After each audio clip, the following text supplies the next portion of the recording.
Hello and welcome to my channel. This is my little balcony that we usually sit on during the summer. Usually we would grow tomatoes, we would grow onions during the summertime. But this year something different happened. Let's have a look.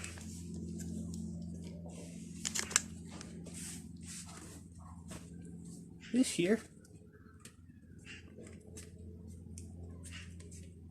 we seem to have a new member to our family. Hello. Come give us a little look.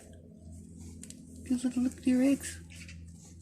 Hi. She's been here now about a week. And if you can see. Hi. As you can see, she's actually laid 2 little eggs.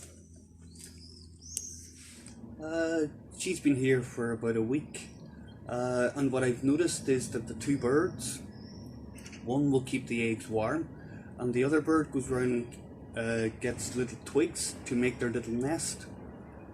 And yeah, we should have 2 little chicks in a few weeks if all goes good.